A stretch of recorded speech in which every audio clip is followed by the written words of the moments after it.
Los seres subterráneos.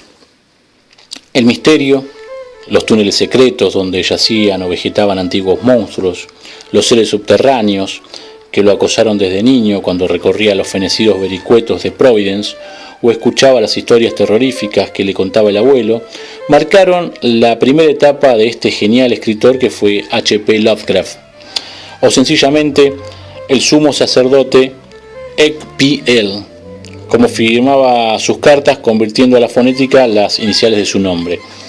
Influido entonces por el abuelo, por los libros que éste tenía en su inmensa biblioteca y por autores como Poe o Bram Stoker, sus primeros relatos y muchos de los últimos están estructurados sobre la base de un sótano o una cripta, un pasadizo y un monstruo que por artes mágicas o sobrenaturales se alimenta de otros seres.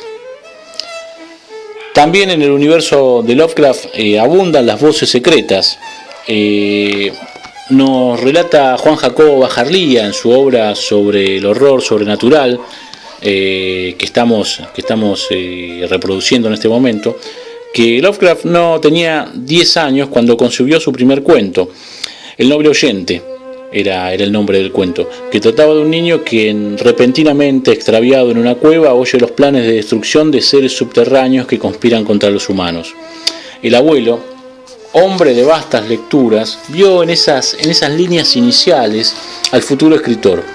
Lo alentó a pesar de los defectos de su prosa. Indudablemente el joven Lovecraft había fundado en ese cuento su inminente narrativa.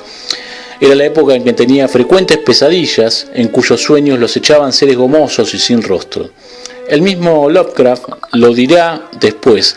Recordará que en esas pesadillas veía una especie monstruosa de entidades que él llamaba alimañas descarnadas.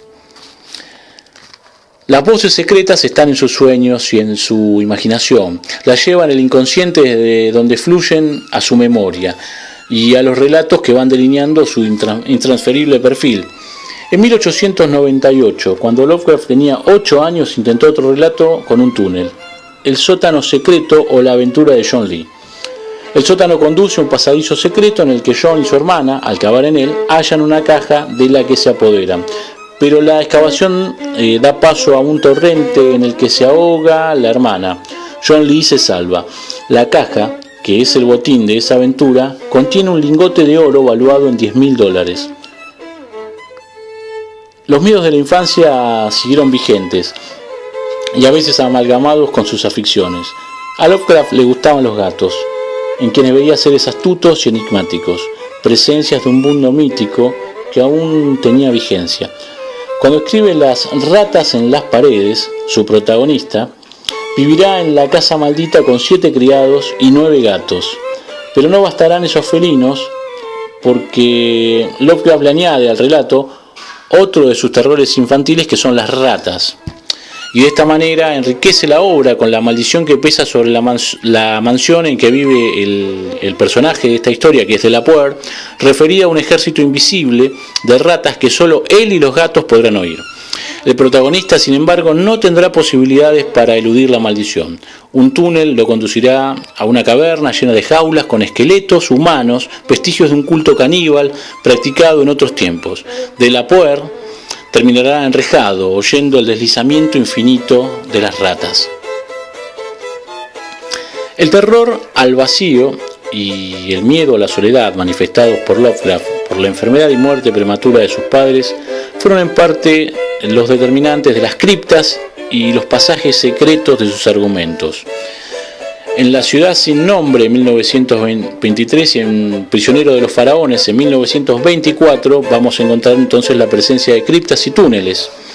En la primera de las historias nos describe Lovecraft un descenso a una cripta en donde seres con alas de murciélago llevan en sus grupas a otros seres. En Prisionero de los faraones el protagonista es secuestrado por una banda y bajado a un túnel cerca de la Esfinge de Giza, en la que se practican execrables rituales eróticos. Hay algo más que ya se observa en ese ser repulsivo que es que la The Beast in the Cave, escrita a los 13 años, pugna por estallar desde el sótano en el que está metido. En esa axiomática de la transgresión de que hablaba Levi en su obra de 1972, Una axiomática en la que se corta el aflujo de la realidad por otra instancia en que privarán los seres gomosos o las criaturas fantasmales del mundo onírico. Eso no impedirá un tratamiento racional del argumento. Estos monstruos, en efecto, actúan inmersos en un mundo material en el que se distinguen de los demás solo por sus formas fantasmales. Coexisten con los humanos en extraños contubernios que únicamente son posibles en los sueños. A veces se invierten los hechos y son los humanos los que invaden el mundo de los sueños, como acaece en la saga de Randolph Carter, en uno de cuyos volúmenes, En busca de la ciudad del sol poniente, el protagonista desciende audazmente los 300 peldaños que conducen al pórtico del sueño profundo. Los seres oníricos, los silenciosos Zog, le dirán a Carter qué es lo que debe hacer para estar en contacto con los grandes dioses. La inversión de los hechos no excluyen, sin embargo, el tratamiento material de los protagonistas. O en otros términos, es el realismo dentro del sueño. Hay un instante en el que Carter pierde la llave de la puerta que conduce al mundo onírico, como se ve en La llave de plata, pero angustiado, entre distintos objetos, hallará una vieja llave de plata con la que llega a un escondite de su infancia. Es el acceso al misterio. Allí se transfigura en el niño que fue y vuelve a la región de los sueños. La llave de plata que halló Carter es el símbolo de la propia vida de Lovecraft. Este también la buscó, y cuando la halló en su escritura, solo pudo regresar a un mundo que siempre deseó, pero poblado de seres intangibles, dictados por su memoria prodigiosa.